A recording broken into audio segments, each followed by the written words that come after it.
Whoa, relax.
Hey kids, what time is it? Time for Gezintahait stream! It is time for Gezintahait.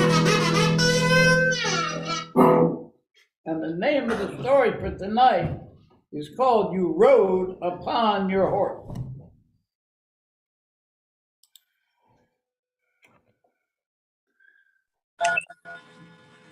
The Zohar relates that Rabbi Yossi and Rabbi Chia were walking together exchanging Torah thoughts. They happened to be in an orchard. Suddenly, a man rode his horse into the orchard. He raised up his arm and he tore a branch from a tree. Rabbi Yossi said, "This is what it says in Torah. Make yourself holy and you will be holy." When a person makes himself holy from below, he is made holy from above, like it says, "Be holy, because I, Havaya, am holy." Hashem says to us, "You be holy, because I am holy."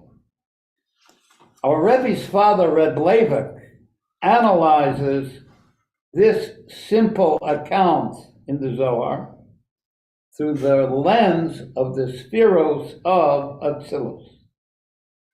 Gimel Aleph. You know what the spheres of Atzilus are? Yeah, the spheros of the that's the world of Atzilus that doesn't feel itself to be an entity. It's right. It's really the godly man on the throne. It's only a symbol. The right hand symbolizes the godly attribute of kindness, and the brain symbolizes the godly intellect. Now, Rabbi Yossi in this story symbolizes Malchus, the lowest level of the world of Atzilus, godly royalty, which is supernal thought and speech. While Rabbi Chia, his friend, symbolizes Yesod of holiness, which symbolizes. And Yesod draws down the supernal emotion attributes, kindness and strictness, to the level of thought and speech, which is Malchus.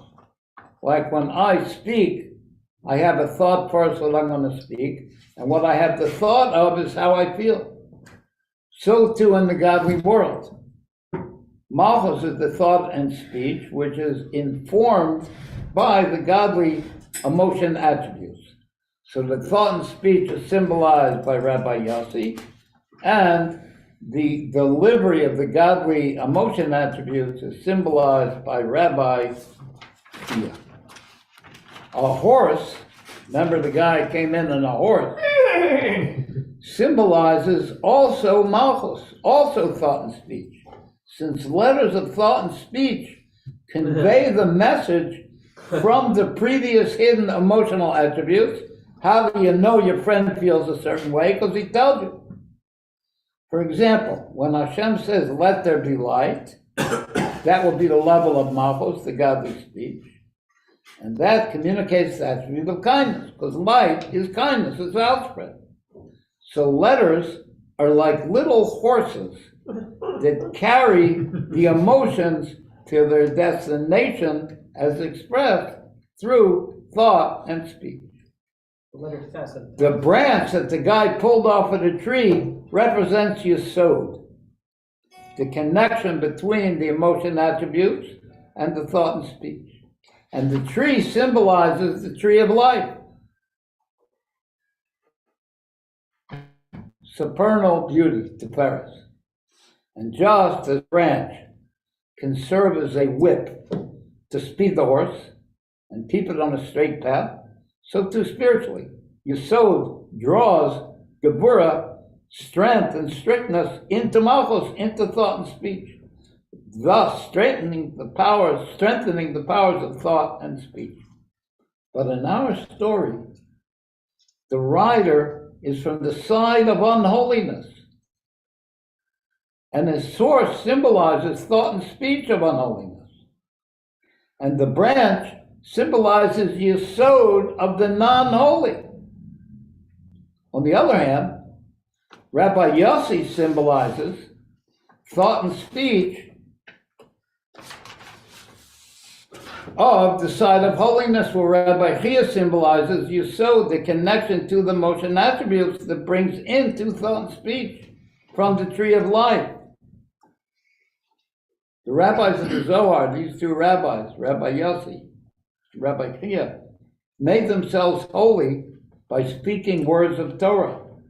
In turn, they were made even holier by means of the branch of the tree of life.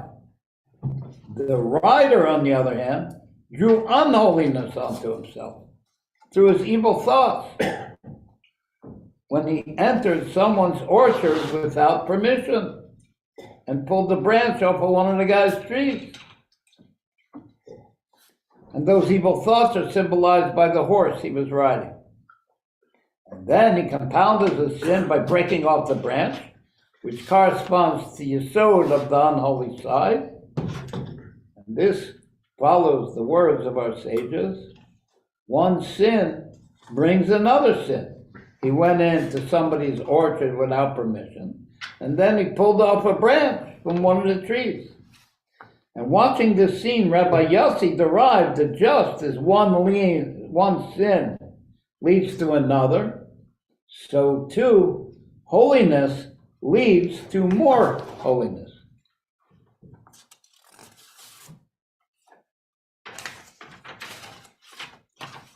Our Rebbe, in explaining this whole thing, says that the evil guy began through doing bad, through thought and speech. He rode on his horse, that symbolizes thought and speech. And this brought him to a second sin, breaking off the branch of a tree that was not his. And then he forgot to call his mother. And with that branch, Yesod of Klippa, he became even more impure. When he reached out to break the branch, he was grabbing an extra measure of impurity from above. So not only did one bad thing lead to another, it had elicited a higher level of bad from above. And from the negative, from seeing this bad thing, one can learn the positive. How much more does a good thing, such as adding in godly thought and speech by learning Torah, draw down an extra portion of holiness? But the Rebbe asks a question. Why did the rabbis need to witness this event? They were holy rabbis who were learning Torah. What did they need to see this bad guy do this bad thing? Because our Rebbe teaches, in recognizing that the happening was by divine providence, Rabbi Yossi didn't see a horse in a branch, but like Reb Levitt points out, he sensed the supernal spirits of Malchus and Yesod that the horse and the branch embodied. The Baal Shem Tov taught that everything a person sees, even a leaf that falls from a tree and is blown along the ground, reflects divine providence and holds a lesson in godly service for the one who observes it. You happen to be observing Gimel Elef, and there has to be a lesson in that. Therefore, the rabbis interrupted their learning to understand the Torah lesson that was meant for them in what they witnessed. Furthermore, there's a powerful teaching in the way they reacted to what they were shown. They didn't point out the person's misdeeds, look how bad this guy is, to learn from his mistake in the manner of go away from bad and do good. Instead, they focused on do good. They leapt over for that bad in the way, like the Rebbe Marash taught, first go over. And the Zohar teaches us that from a negative thing, we should immediately extract the good so that the bad is pushed away automatically. You don't have to push away the bad, then do good. You pick the good, and that automatically pushes away the bad. And similarly, when dealing with another person, even if we see something improper, we should not criticize, but immediately bring the person towards light and holiness. Like it says, be holy and you will be made holy. So the bad will be completely disappear to the added light of goodness that we bring into the circumstance. We want Mashiach now. Amen. Amen. Welcome everybody to Gezintahait. Yes, we want to welcome all of our friends, Abba Steinhauser, and Ome Kaddison, and Ori Heinen, and Marvin Boyner, and Leib Barnett, und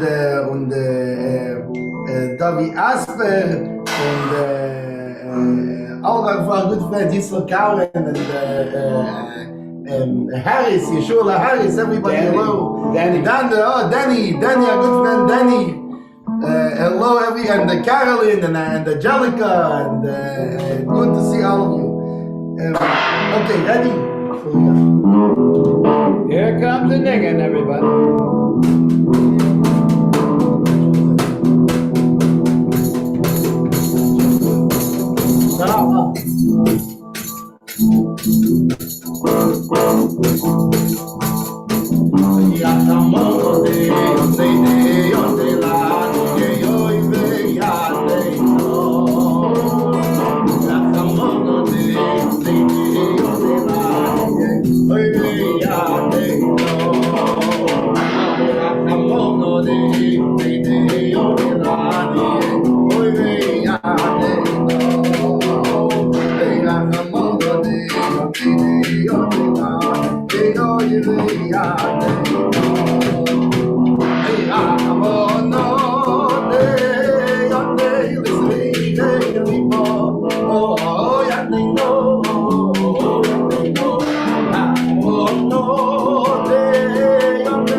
Okay, last week we started explaining about Chochmah, Bin and Das, and as our custom is, this week, Gimel Elef will go over it for us in a more understandable way. Yeah, and special thanks to our executive producer, Ira Kayan Katz, and executive director, James. Thank you so much, both of you.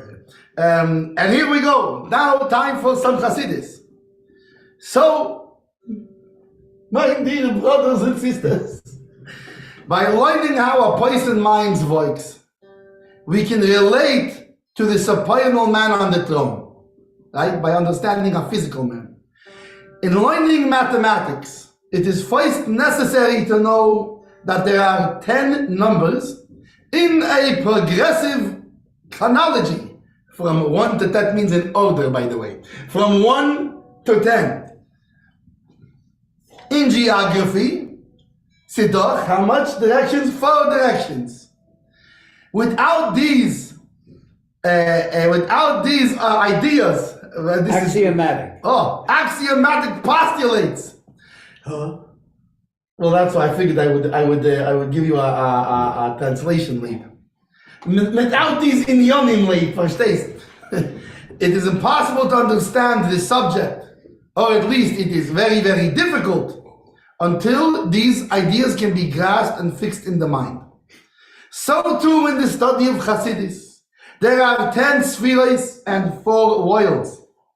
And it is worthwhile to take the time to integrate them into our knowledge, because we have to have the basic building blocks of these subject matter in order to be able to understand the subject.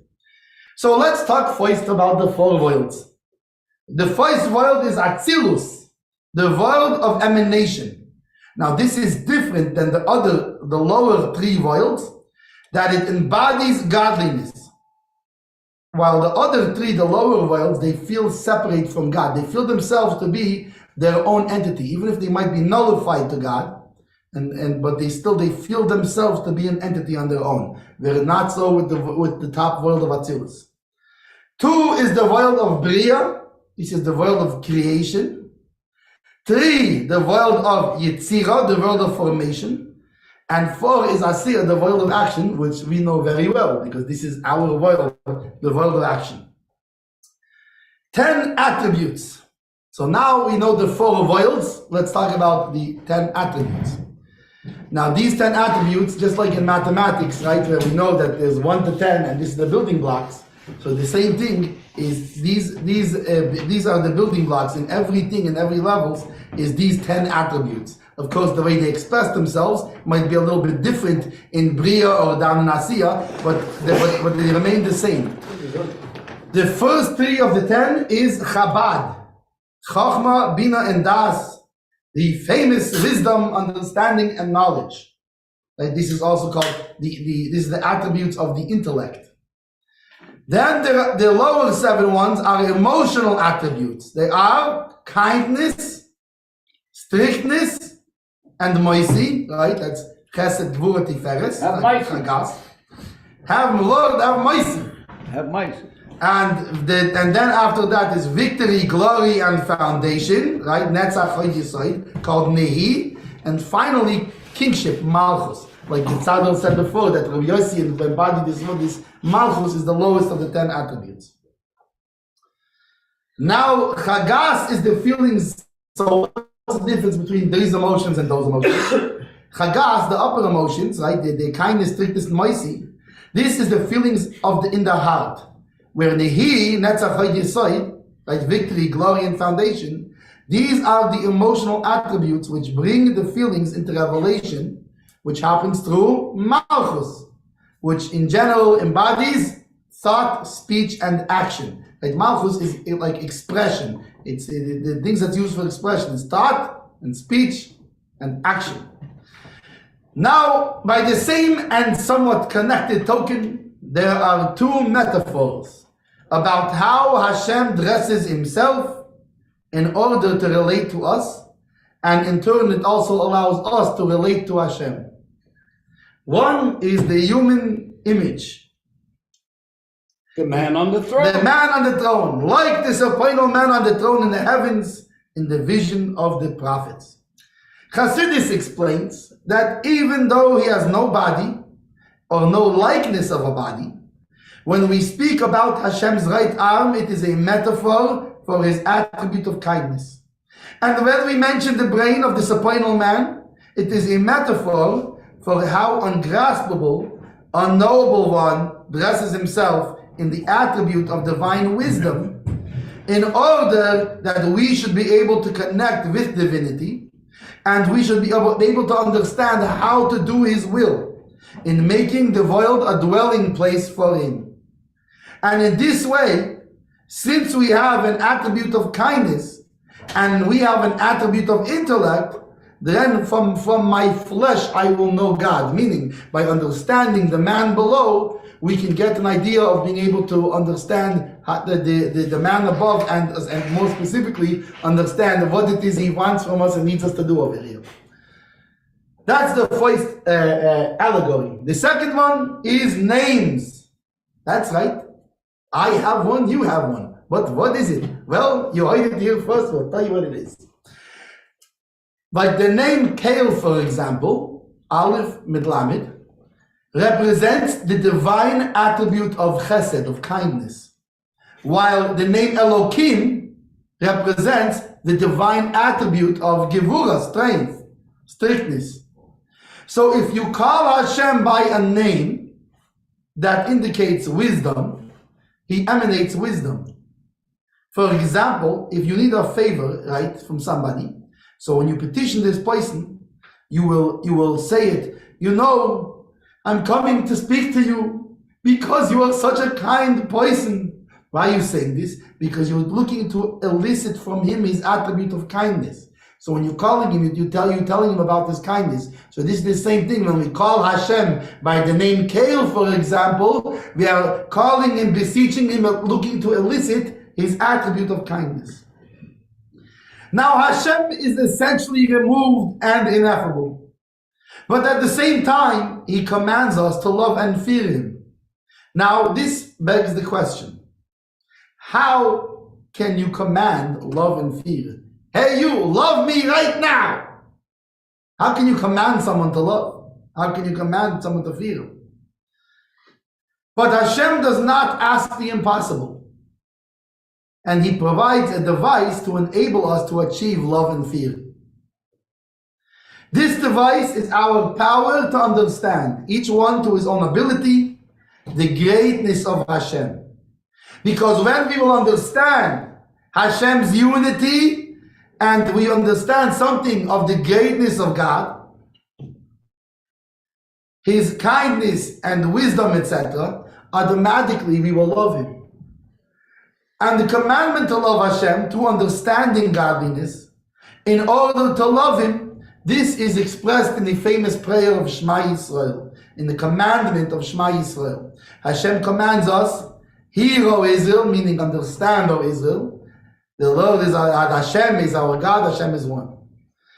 So hearing or listening doesn't mean listen to the voice of Shema, right, with the physical ear, but it means understanding what's being said. Shema, like, do you hear me? Are you understanding me? It means understand Israel. As the Rambam teaches that we have to understand three things. We have to understand that there is a God, that He is the first and continuous cause of all that exists, and three, that He is one, essentially, and even in His emanations and creations. Meaning, even once He's created everything and made everything, all the specific things down here, He is still one. In them. And in them one. In the multiplicity. Because they are all only Him. One. So now, in summary, there are two metaphors for how Hashem connects to us.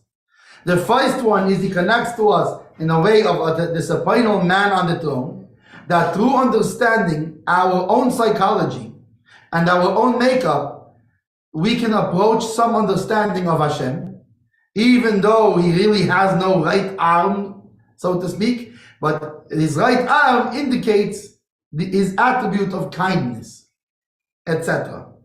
Second of all, was the second metaphor is through His names, that when we call the name, right, the person who we're calling, he turns to the one calling him. And of course, like we said, with the name Kael, when we call him a name of kindness, the way in which he turns to us is with the attribute of kindness. Right? It's just like when you call, when a little boy calls his tati, and he says, Tati. So, right, by the way, his tati happens to also be a lawyer. But when they call him, Mr. Brownstein, then he turns around like a lawyer because they said Mr. Brownstein. But when the kid says Tati, who turns around? Not Mr. Brownstein, the lawyer, but Tati turns around. So this is the second one. Now, Hasidus teaches that there are four worlds, like we said before: Atzilus, Bria, Yetzira, Asiya. Right, the top world of emanation, which doesn't feel itself, it's not its own entity. And then the world of creation and formation and action. All four worlds are spiritual, but the fourth world also has a physical manifestation. Meaning the world of Asiya, the world of action, has a physical manifestation. And ladies and gentlemen, you are looking at it. This is out from it also. This is the physical manifestation of that world. Each world, like we said before, has how many attributes? Leib, how many attributes it has each world? 10, exactly. Now, Leib, you could be a mathematician. 10 attributes. 10 attributes for a world. Yeah. That makes 24. Wait, what? The first three spheres of Chabad, like we said, which Chabad is the Hebrew acrostic for Chagas. For Chachma, Bina, Das. No, Chagas is later. It's for wisdom, understanding, and knowledge. Then comes the lower 7 spheres, the emotional spheres, which is first Chagas, right? The kindness, strictness, and mercy, followed by victory, glory, and foundation and kingship. Chassidus teaches that Hashem dresses Himself in these attributes in order to relate to us. We can relate to Hashem by understanding His attributes and by calling out to Him by His names.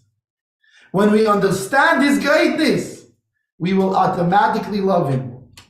And the commandment to love Hashem is expressed in the command, Shema Yisrael. How about that, Nigan Leib? Oh, yeah, I didn't even prepare. How about that beautiful niggin with the harmony? You know which one I'm talking about.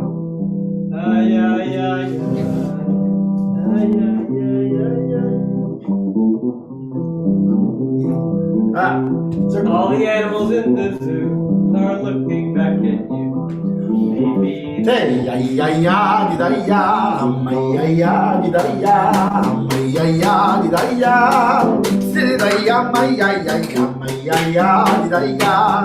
Maybe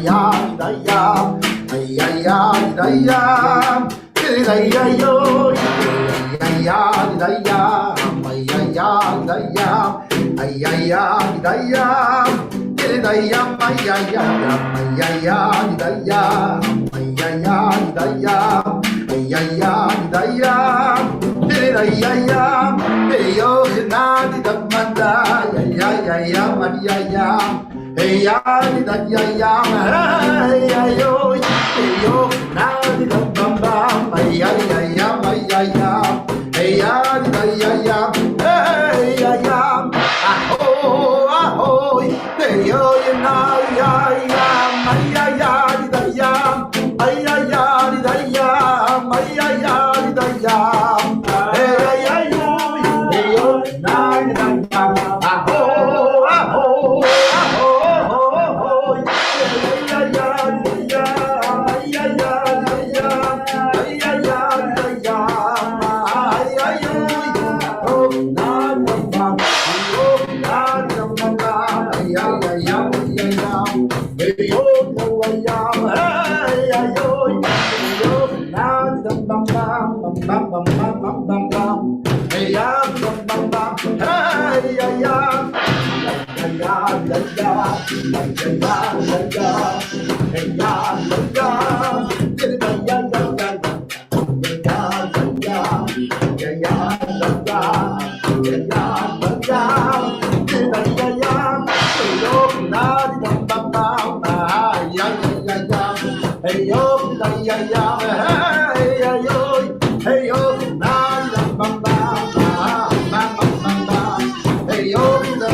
What a beautiful nigga. By the way, hello to Frederick and Luigi. Thank you so much for joining us. It's so good to see you. Let me just checking over here 1 second. And Barry Silver, hello. Thank you for sharing. I appreciate it. Okay, and now we move on with the Hasidus. So now first we will explain the three dynamics. We're going back. Remember we said there's 4 worlds and 10 spheres. And the first 3 of the 10 spheres is the spheres of the intellect, Chachma, Bina, and Das, wisdom, understanding, and knowledge. So we will first go to explain these 3 attributes. So Chachma, wisdom, this is the light of an idea before it is dressed into words or letters of explanation. That's what Chachma is. It is the light of the idea before it is dressed in any words or letters of explanation, meaning the idea itself. Bina, understanding, this is the dressing of this idea. We have the intuitive idea, the Chachma, the idea itself. Now, when it's dressed into words and letters of explanation, this is called Bina. So now to understand this better, these 2 functions, we will illustrate it with an example of seeing something. So wisdom, Chachma, is like a person who sees a physical thing. At first glance, one grasps the object in his mind in only a general way. Therefore, he is not yet able to describe what he saw to another person in words and letters. Why? Because he has no idea of its measurements and its components. So he can't explain it to you. He's seen it, he knows it, he can't explain it to you. For example, when a person sees a beautiful building for the first time, he immediately perceives in his mind that this building is beautiful. And the reason we know this is as soon as he sees it, he goes, wow. He doesn't look at the building and then come back 5 minutes later and go, wow! No, right away he sees the building, he says, wow! And yeah, like that. That's like when the first people see Gimel Aleph. They go, wow! What on earth is that? Then they meet Marvin. No, the Kiddush wore off on me a long time ago. Well, see, that's the point, because now you're Rabino. Anyways, so when he sees the building the first time, he immediately perceives in his mind the building is beautiful. However, the reason for its beauty, because it has a perfect combination of parts, right, different colors and measurements, has not yet been understood. Why? Because he has not yet distinguished and measured its details. So he's only seeing it in a general way. Therefore, he cannot yet explain its beauty in words and letters to somebody who has not seen it. Now, understanding Bina, on the other hand, comes after the person has measured. Now, it doesn't mean with a measuring tape necessarily. It could be just measuring in his mind. And he distinguishes all the details of the building. When he does this, he automatically understands the reason for its beauty. For example, if he contemplates the details of the building and sees that it has a myriad of palatial rooms and the huge size and the placement in its landscape that makes it appear like a jewel set in the landscape, and then he understands why it's beautiful, and he can also explain this to somebody else in words and letters. Now, the realization of the essence of the beauty when he first sees the building, this illustrates the intellectual level of chachma, wisdom, the idea itself, higher than words and higher than the letters of explanation. However, the understanding for the reason for its beauty, why it's beautiful, this is not the essence of its beauty, but it is only an explanation for why it is beautiful. This explanation then is only a garment for the essence of the beauty, meaning for the beauty itself. That the same way that any explanation of an idea is only a garment to which one communicates the idea itself, but it itself is not the essence of the idea. So again, the essence of the idea is chachma, and the explanation of the idea is bina. Now, the essence of the building of the beauty illustrates wisdom. The explanation of why the building is beautiful is the garment that communicates an understanding of the essence of the beauty in words and letters, and this illustrates the intellectual dynamic of Bina. Very clear. Thank you. My pleasure. You're welcome, Itzali. The example of the building, we have a very good script writing team around here. The example of the building describes Chachma and Bina, now in the realm of the physical world of action. That is an allegory, that is we understanding something from the physical world. But now we will explain these two levels of Chachma and Bina as they connect and relate to expressing emotion. So we're going to go with a slightly more spiritual sort of, not such a physical material allegory now. Meaning, the measuring out in the intellect of how one should feel or act if faced with a certain situation. Like, for example, should I be afraid? Should I be happy when I encounter this thing? Or is this thing kosher? Is it not kosher? Or should I do a specific action if I encounter a certain situation or not? So how about if you encounter an angry Mrs. LF? Well, then we run. It's called the fight or flee. When we see Mrs. Elif, we flee, because if you stop, drop, and roll, you're gone. You see, you have to know in every situation what to do. So now,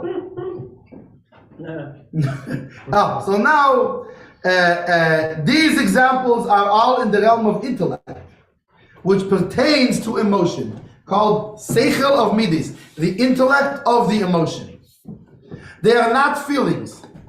They are just measuring out in the intellect what the feeling should be. Right? This is why it's still in the intellect, because in the emotion comes the actual feeling. I'm going to feel this thing now. But in this point, it's just intellectual. In fact, in fact, there might not be any emotion at all because this situation may not be in front of you. Let's say we're talking about a lion and how dangerous a lion is. And if you see a lion, you should be afraid, right? But it's not an emotion because there's no lion standing in front of me right now. It's just the measuring out so that when I see a lion, I'll know which emotion to have. It goes something like, I give out.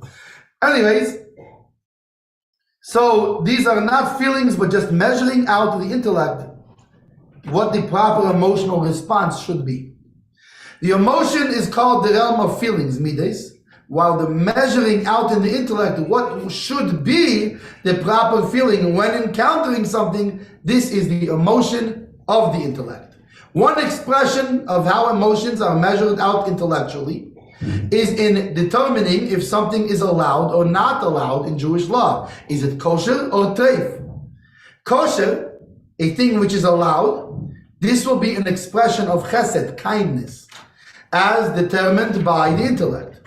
Treif, a thing that is not kosher, something that is not allowed, this is an expression of gevura, strictness, as determined by the intellect.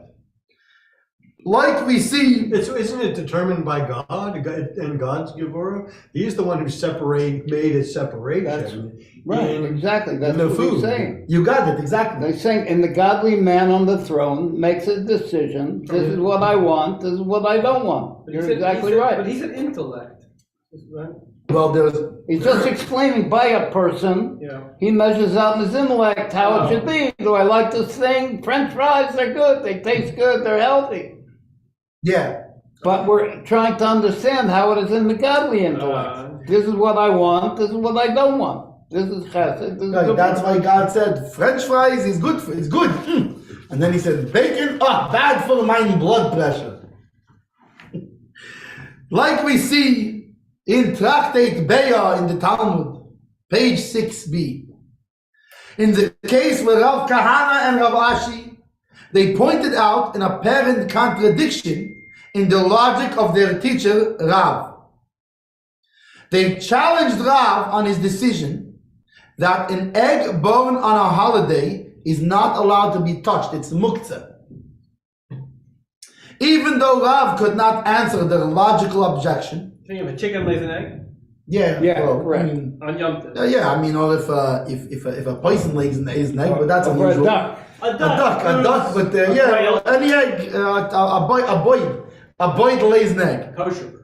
So No, it's muktzah. You're not allowed to pick it up on Yom Tov. Wow. yeah, as long as you do it eating it at this point. Oh, okay. Touching it. Yeah. Picking it up. So anyways, even though he could not answer their objection, because their objection was ma bein zeh what should never be yom tov. What's the difference between this and the calf that was born? Born to That was a a straight big- mother. Yeah.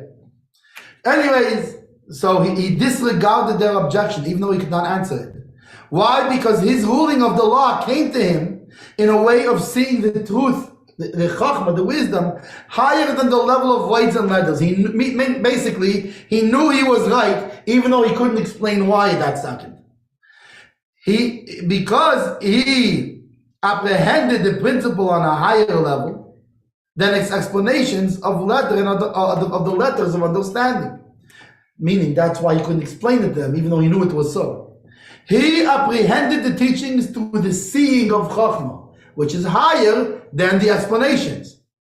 Not so Rabbi Bar Nachmani, who he came along and he understood Rav's reason with Bina. He contemplated on Rav's decision, and he was able to understand the logical reason why Rav indeed was right, according to logical explanations. Wow. And therefore he was able to give the reason and the explanation for Rav's decision. A reason expressed in logical thought, called an explanation, is how the intellect, the seichel, is dressed into the letters of thought and bina, called the understanding. And basically his answer was that zeh muchan agav imoy, that a calf is already a ready being, still even when it's in the womb, it is still a viable creature, and not so an egg. This is why Chachma is called the exalted nothing, the ayin, compared to Bina, which Bina is a tangible explanation.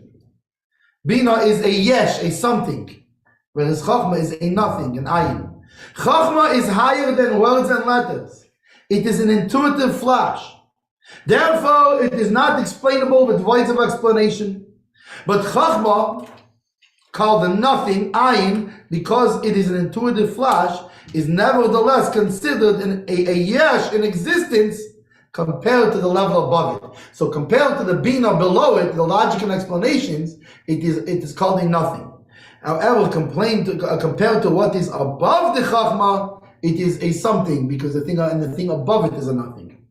Like it says, Chachma comes from the exalted nothing. Chachma me'ayin timotze. Therefore, it is an existence, a yesh, compared to the higher level, which produces it, which is not experienced, felt, or grasped at all, not even as an intuitive flash. Remember, an intuitive flash may be above logic and explanations, but there is still an aha. There is existence. Yeah, there is a that's a something. whereas the place where that Chachma comes from, this is higher than even that, and there's no grasping of it at all. And now, What's that called? it is called the Koyach HaMaskil. Rabbi Ella, can you say that again with the aha? It is the Not just aha. Yeah, like that. Okay, how about a Nigan Leib? Aha. Oh wait, time out. Let me give you the summary first. How's that? Let's give the summary of what we just said so we remember it. There are three dynamics of intellect. Chachma, wisdom, understanding, Bina, and knowledge, Das. The difference between Chachma and Bina can be understood by using the examples of seeing a building. Chachma indicates the immediate perception of the essential beauty of the object without yet being dressed in voids of letters or explanations. While Bina is the understanding for the reason of its beauty through distinguishing its particular details. Right? It's allowing it to be dressed in voids and letters of explanations. Chachma and Bina relate to the expression of emotions and determining kosher, chesed, kindness, or treif, gevura, strictness, in Jewish law. Additionally, Chachma is an exalted nothing compared to Bina, which is a tangible explanation of something. Of course, like we said before, the Chachma is a something compared to the nothing above it from where it comes out. Okay, wait.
Hey,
Look what Leib pulled out of his hat. Not too shabby. So now we talk about the third dynamic of Das. Das is knowledge. Das is not a level of pure seichel, chachma, nor is it a level of its explanation, bina. Rather, it is the bonding and the mental unification with the seichel, chachma, and the explanation, bina, through concentrating and focusing the mind on them. The bonding with the intellect through focusing and concentrating the mind on the idea, chachma, and the explanation, bina, can be illustrated by the example of two students who are equally smart and understand the teaching from their Rebbe equally well. But one of them focuses, concentrating on the teaching itself and the explanation. He concentrates his mental strength.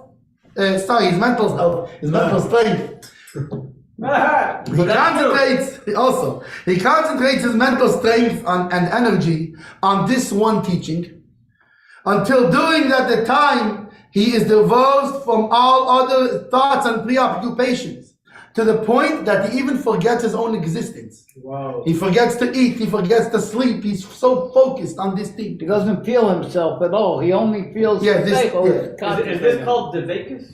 This is called Das. Da. Okay. The second student, on the other hand, although he is equally smart, he is not concentrating on the teachings as much, until the point that his thoughts can be wandering around and he's thinking about more pressing concerns, because he has a proclivity to think about other things in life. Therefore, he won't be able to dwell on the teaching at length after the class. The first student, on the other hand, he can think about this teaching and his understanding of it for a long time, explaining it clearly, because of the strength of his bond with this idea and his bond with the explanation of this idea, meaning his bond with the chachma and his bond with the bina. This is called the power of das, to bond with a concept, focusing through focusing the mind and concentrating on the idea and its explanation, meaning concentrating on the chachma, like we said before, the wisdom, right, and as well as the bina. And he's focusing on these two things.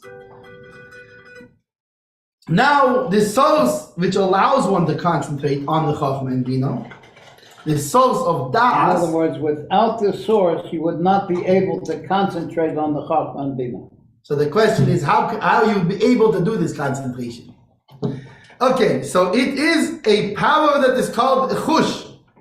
Chush is a natural sensitivity or affinity, sometimes also called an ability or a talent, but which we will designate at this point as a natural inclination. Which that's why somebody, what does it mean when we say somebody's talented at something? We mean he's naturally inclined towards this thing. In the thing that he understands. For example, a person who is naturally kind, his soul is created to express the attribute of kindness. He will always generate a desire for good and kindness. Now, by the way, we're not, just so it's clear here, we're not talking about good and evil here, about good and bad. We're talking about kindness and strength. You could have a very kind person who's evil.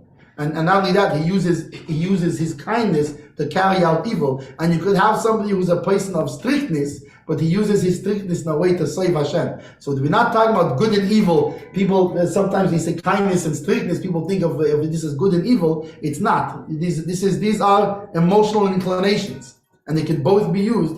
Each one can be used to save Hashem. So his soul is created and he will always generate a desire for good and kindness. And the revelation of his desire for doing kindness is even higher than Chokhmah and Bina, meaning it's higher than his intellect. The seichel, which he will employ in actualizing the particular kindness he wants to accomplish. Now, in order to do a kindness, you're going to have to think. Why? Because, let's say there's a guy over there and he needs $1, and I'm a kind person, so I want to give him $1. Well, I have to do I have the dollar on me, or do I have to go to the bank? The machine first. Yeah, or if it's in my pocket and I've taken it out, then I gotta go. I gotta cross the street over here without getting hit by a bus. And so you have to think about it. But this is higher than all that, is his desire to do kindness. So before there can be a seichel of why and how to do a certain specific thing, there has to be a desire for the thing, a desire for this thing. And that desire is higher than the intellect of the how and why of doing it. Now the concentration of the mind on this revealed desire for a thing is called the chush, that he has in the thing at the time he desires it. So meaning when he's concentrating on the thing he desires, that is the chush in the thing at the time he desires it. And this chush, the mental bond and unification with the desire for a thing, is higher than the intellect. It's higher than Chokhmah and Bina. The chush actually causes the birth of the intellect and allows one to concentrate on the intellect when it becomes revealed in the brain. In other words, the chush, focusing and concentrating on the desire for a thing, is the source of the ability of das, which bonds the contemplator, the guy thinking, to the revealed idea, the Chokhmah and Bina, through concentrating the mind on them. So for example, if you hear a person playing a piano in the most beautiful way, and then I decide I would also like to play the piano like this guy. Now if the bond to that desire to play piano by concentrating on the desire I will produce my intellect, logical reasons why playing the piano is good, and so that's first of all, I will justify it in my brain why it's a good thing and why I should make time for it, and the reasons and how to accomplish it also. So also why and also how, all the logical things, and how to get it done, how to find a teacher, what kind of piano should I get, and not only will I produce a how to accomplish learning piano thing in my mind, I will also be able to concentrate on the ideas when they emerge. For example, so I'm thinking about, I come up with how to get the piano teacher, yeah? But not only that, but now when the piano teacher shows up at my door, I'm not going to, yeah, 1 second, the piano teacher, I'll be with you in a second, let me just grab this phone call. Piano teacher, hold on, why my WhatsApp over here? 1 second, I have a Skype over here. Time out, hold on, I'll be right with you. You see, you won't do that. Because when you have a chush, the piano teacher will show up. So not only did you figure out how to get him, but you'll also, when he comes, you'll sit and focus on what he's playing and showing you. And you'll ask him, wait, can you show me this part again? And you'll be very focused on it. Another example, and what a glorious example it is, Mitzali, is the example of learning Hasidus. If we concentrate and bond to our desire for the godliness contained in this same Hasidus that we are learning right now, we will be able to concentrate on the explanations of the Chokhmah and Bina of godliness that we are doing now. We will have the das to concentrate on this. That's a mashal or a nimshal? Yes. Okay. It is the nimshal for these mashal. Summary. The third dynamic of the intellect is called, right, the first one was Chachma and Bina. Chachma being the idea, the way it is, the intellect itself, the idea itself, and the Bina being the idea, how the idea is dressed in explanations, the letters of explanations. Now, the third dynamic of Das is the third one of the intellect that makes up Chabad, the intellectual attributes, is Das. It is not pure intellect like Chachma, nor is it an explanation like Bina. It is the mental bonding and unification with the Chachma and Bina through focus and concentration. The ability to concentrate on the Chachma and Bina comes from where? The Chush, a natural inclination, which this is the mental bond to the desire for the thing that the intellect is describing, such as our desire for the godliness that the Chassidus is describing. This desire for the thing desired is higher than intellect. The higher desire. The higher desire is then it's higher than intellect and allows one to produce logical reasons why this is a vile desire to attain, and also how to accomplish attaining it. And of course, it also allows to bond to it while it's being attained, to concentrate. The mental bond to the desire, the chush, also allows for the mental bond to the revealed chachma and bina. We want Mashiach now. The higher desire is worthwhile. I'm inspired. Yeah, we got a nigan lab. What do we got? Yeah. The worthwhile desire is the higher desire. Stuff. Oh, one time out. Let me time out. Chaim, for all of you people who are watching our glorious show. Let's invite the buyer. Let's invite the buyer to purchase the higher desire, and he'll be inspired. Okay. Sometimes I make it rhyme. Do we have a nigga? Yeah, we have a nigan. Here we go. Ready? Stavia bitu.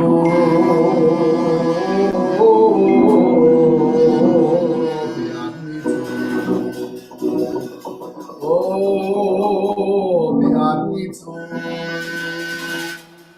Prapovia, ya prapo. Slayo telitzu. Treba znati jak lati. Treba znati jak brechati. Oh, יחשבון צדק, oh, davati.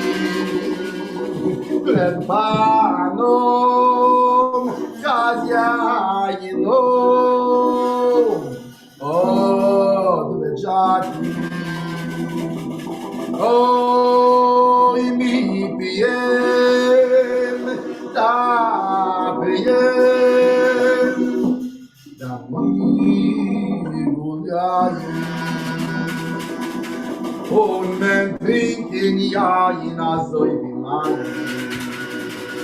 Und men zogen alle zusammen b'chagi. V'yato tishma.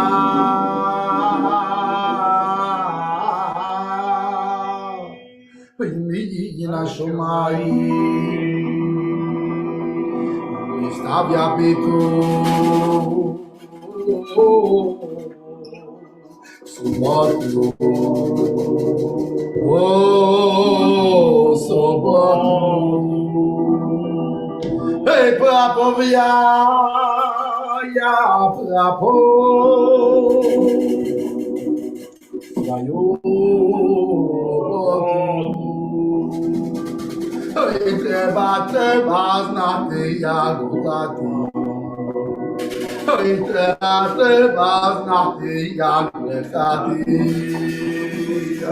Oh, יחשבון צדק, oh, davati. Pepet panon, Gazyaino, oh, Bechati.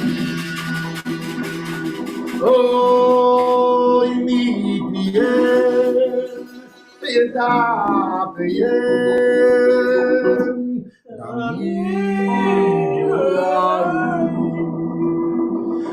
man trinken ja in a solchen und man sagen alle zusammen wenn dort ich mal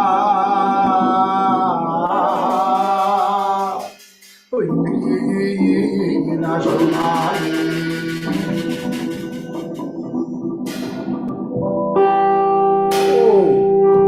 what a great nigga.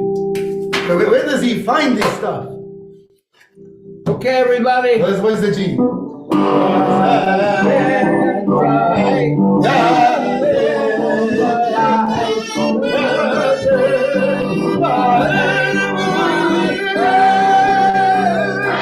Remember, kids,